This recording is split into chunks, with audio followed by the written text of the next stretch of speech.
Hello again. After my last video about what I wanted to see stay the same with Dizzy, I figured I should give my reaction to the recently released starter guide and trailer. I'm going to organize this where I talk about the things that I like first, then small nitpicks that I know don't actually matter but do bother me personally, and then finish with the things that I actively dislike in this version, ending with my final thoughts. I don't really want to waste any more time, so let's get right into it. First off, it cannot go understated just how awesome her new look is. I love her new design. I slightly prefer the more obvious Angel and Reaper looks of her old wings, but these are still cool and fit the Strive design. I was never a fan of Dizzy's old outfit, and I love this new design so much, and she looks and is animated absolutely incredibly. All of her moves are fluid, and the super animations flow seamlessly into each other and look just so sick. I could rave about how much better her design is for quite a long time, but I'll leave it with this. The ice, the wings, the model, everything. It looks so cool that no matter what, I'm gonna be playing this character. Appearance really matters for me picking up a character, and she finally fits in line with something that I like visually. Next off, I think that the freeze mechanic is a very cool and elegant way to exclude bubbles from this game. Freezing opponents with the spike or that one command normal provides good ways to combo that were normally only available with very tight bubble timings and TK inputs due to the knockup on bubble. Freeze condenses the combo value of Bubble into a normal move and an Ice Spike, allowing them to remove a mostly extraneous move, as much as I liked the bubbles, while simultaneously removing the option of Bubble for Oki, which would have been very scary in this version. Them giving Dizzy Michael Sword is also incredibly cool. I've been playing a bunch of different versions of Justice for a future video about her history, and it really cemented how much I like Justice as a character. Given that she's never gonna come back, having some solid references to her and, well, one of her daughters, is super cool to see. And on top of that, the move looks cooler than ever with Strive graphics. They made the hitbox match the animation on Heavy Michael Sword finally, allowing for full screen hits to compensate for nerfing Dizzy's zoning in other places, but still giving the Slash Michael Sword option for combos where that version is needed. This move and everything about it, I love, as I love how Justice played before +R, and even what she can do with Michael Sword in +R. Importantly for her gameplay, if Dizzy still proves to have solid zoning game plan, having a move like Michael Sword that can end combos while throwing the opponent full screen is incredibly valuable. It allows her to set up a fish and run up behind it, or throw a spear before the fish gets too close and then pressure with both projectiles being active, giving her pseudo plus frames, all for a single knockdown. Even if you don't want to take that route or are close to the corner, Michael Sword is still a great combo ender, and when combined with the new Ice Field follow-up from the Ice Spike, it can lead to some insane hard knockdowns into Oki that can loop right back into itself. Finally, I am beyond pleased with the supers she got. For the first time ever, I won't feel like a garbage player for wanting to use my meter on super moves while playing Dizzy. Imperial Ray uses more of the old Justice animation rather than the explosions that Dizzy's always had, both making it better, and again being a really cool callback move. And as much as I don't like Fighting Slayer, Last Horizon is incredibly cool, so I'm glad to see Dizzy get her 100-meter super back, and in a form that for once doesn't seem to be a complete meme. I hope it doesn't seem like I'm moving on too quickly from the things that I like, but there are only so many ways that I can say something looks really cool. A lot of the elaboration I've done is theory crafting, and I'm gonna have to see how her moves and her normals play out to really know what I like more concretely, but these are the things that stuck out immediately. Despite all that praise, I do have a few nitpicks. And these are mostly things that I want to complain about, but I really know aren't a problem, and they might even be a good thing to other players. The first point, and what was originally going to be the only point, is the changes to her inputs. As such a long-time Dizzy player, my muscle memory is going to ruin me here, and especially if I swap between games.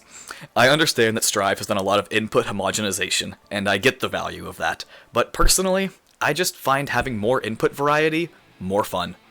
I liked that Dizzy had 4 fish and reverse DP inputs. I even liked the super janky old gamma ray input. Everything being changed to quarter circles just isn't as fun to me. And it's no big thing about me thinking that I have great execution or something, I just find it more fun to hit different buttons. The 2 inputs that I actually take issue with, though, are the new input on For Roasting Chestnuts, her fire spear, as it doesn't even resemble her former inputs for spears. Those were the reverse DP inputs, but they were always on either slash or heavy slash, and now it's a forward quarter circle plus kick. That one's gonna ruin me. The other one that I don't care for is the Michael sword change, as half-circle forward inputs aren't super common, but they do exist in Strive, and as such I don't really see why they changed it from its classic input to a quarter circle back, especially if they intend Strive to go on for another 2 to 4 years. If they kept the old input, then they'd have more room to add additional fish if it turns out that Dizzy needs new moves a couple years down the line. As it stands though, Michael sword is on the inputs that they would use if they were to add a slash or a heavy fish. At the end of the day, does this matter at all? No. But when I first saw it, I was a little annoyed. I'll get used to it. Now, like I said, that was my only nitpick to begin with, but then my friend pointed out this image. And I can't unsee how dumb this animation looks. Most of Imperial Ray looks great, but Necro looks so goofy the entire time. They did my boy Necro dirty in this game, but this animation is by far the silliest looking. He looks like a screaming walnut, and now you are also cursed with that knowledge. I'm sorry. Okay, here we are. The things that I really don't like about this version. I feel like I can speak more specifically on these topics compared to the things that I liked, because this is mostly about changes that take away from her, and that I feel will negatively impact her versatility as a character. I've always enjoyed Dizzy for her combo of speed, as well as specials that could both zone, while also leading to good combos. But from watching this starter guide, she seems to be very standard in terms of speed, with no double air dash. Pair that with her seeming lack of any good cross-up moves, and no specials that can be used mid-air to stall momentum, or get a double overhead, and she is not only heavily nerfed in terms of mobility, but she's not even an airborne character anymore, which I believe was a core pillar of her gameplay.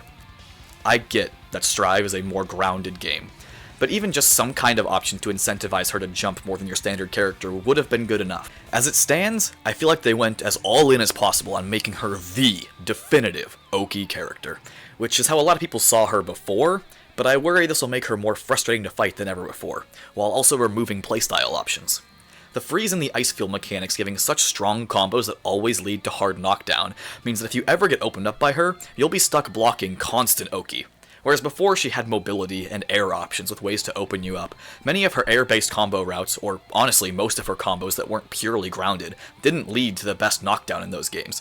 That was always her weakness. She had good speed, some zoning, and great Oki, but she had a hard time accessing her Oki, which was her best advantage state, even on hit. Now she lost the speed, her zoning got a lot weaker, and less varied, but if she ever hits you, you're likely to be hard knocked down into Oki that is similarly strong to prior games thanks to the fish and spear setups, and if you get touched by anything, you get frozen into another ice field, another combo, and another hard knockdown, no matter what combo ender she chose. I feel like this was an unnecessary over-centralization of her power budget that removes potential depth, and one of the core tenets of her old character design.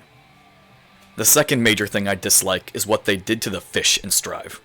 I said in my previous video about what moves Dizzy should keep that the fish had the most room for innovation, and I was excited to see them changed. And I still stand by that, but what Xrd chose to do is by far the most boring thing they possibly could have. They reduced the fish from 4 to 2, and those 2 fish do the same thing, just at different heights. Float slowly forward and bite once.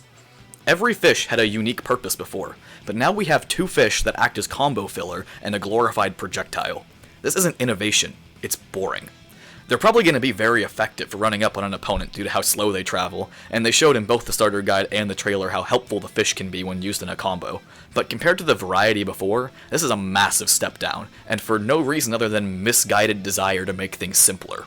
I don't think this simplification is helpful at all, and when paired with how situational Wings of Light is, it drastically cuts down on the number of moves and options that Dizzy has.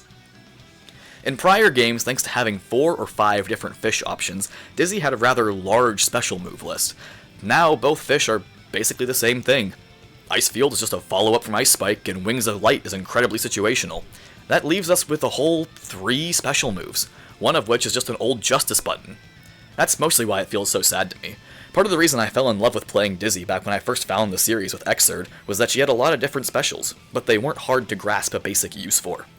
I know that not everyone likes that, but Strive as a game, for all the things it's done right, and the ways it's succeeded, I feel it's been too liberal with pruning of buttons and input variety.